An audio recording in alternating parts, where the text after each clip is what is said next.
Hello, good morning everyone. नमस्कार साथियों।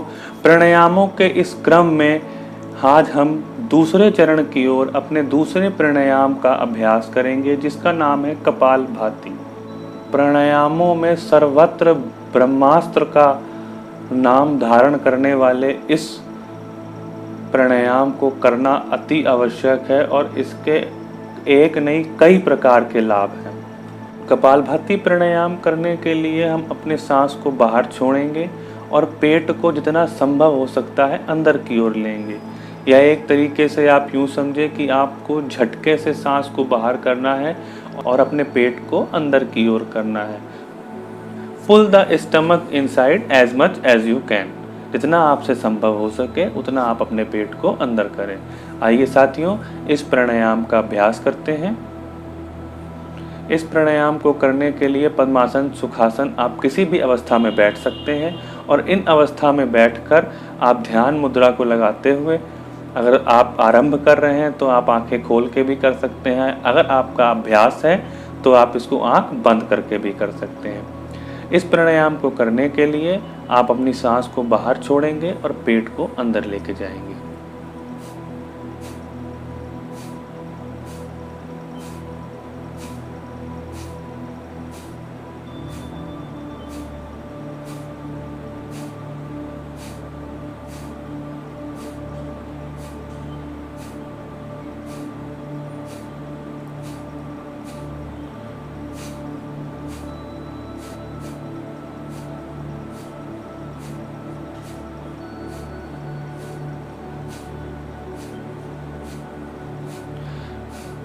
किसी भी प्राणायाम को करने के लिए ये अवश्य ध्यान रखें कि आपकी मेरुरज्जु, आपकी स्पाइनल कॉर्ड बिल्कुल सीधी होनी चाहिए। अगर ये सीधी नहीं होगी तो आपको प्राणायाम का वो लाभ नहीं मिल पाएगा जिसके लिए आप प्राणायाम कर रहे हैं।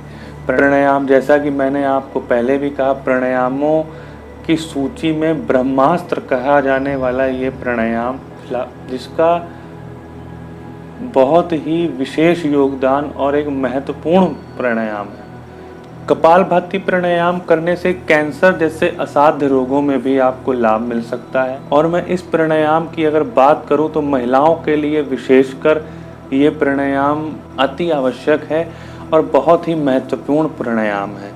जिन महिलाओं को यूट्रस में फाइब्रॉइड्स, ओवरी में सिस्ट, पॉलीसिस्टिक ओवरीज और फिलिपियन ट्यूब में अंडा नहीं बनता है, या जिन माताओं, जिन बहनों को मासिक धर्म नियमित रूप से नहीं आता है, पीरियड सही से आते हैं या नहीं आते हैं, उनके लिए ये प्राणायाम अति लाभदायक है।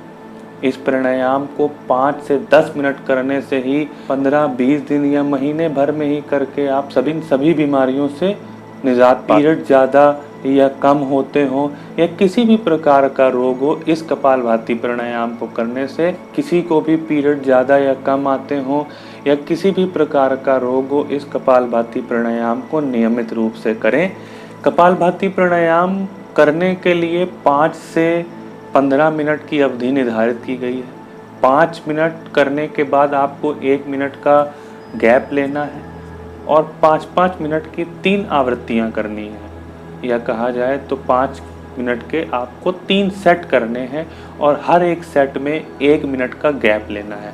आइए एक बार फिर अपने प्राणायाम का अभ्यास करें और इसके और गुण और इसके और लाभों को जाना जाए।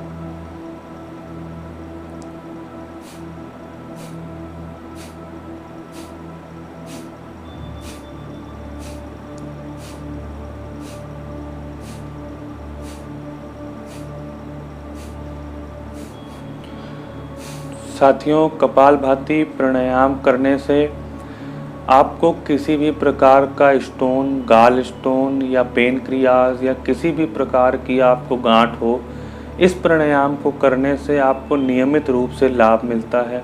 माइटोकॉन्ड्रिया में आपके एनर्जी जनरेट होती है, आपको न्यूट्रिएंट्स, एनर्जी, आपके विटामिन्स, आयरन और विशेषकर विटामिन B12 जो आपकी शरीर में जिसकी कमी होती है उसकी भी ये पूर्ति करता है। साथियों, कपालभाति प्राणायाम का निरंतर अभ्यास करने से आपका शरीर स्वस्थ बना रहता है जो खराब चीज़ें आपके शरीर में बढ़ गई हैं वह कम हो जाएंगी और जो चीज़ें कम हो गई हैं वो बढ़ जाएंगी। जैसे अगर कैल्शियम की कमी है तो आपकी बॉडी में कैल्शियम आ जाएगा, आयरन की कमी है तो आयरन आ जाएगा, एंडोर्फिन लेवल की कमी है तो वो पूरा हो जाएगा। सामान्य रूप से आप में उत्साह की कमी है तो वो सामान्य हो जाएगा।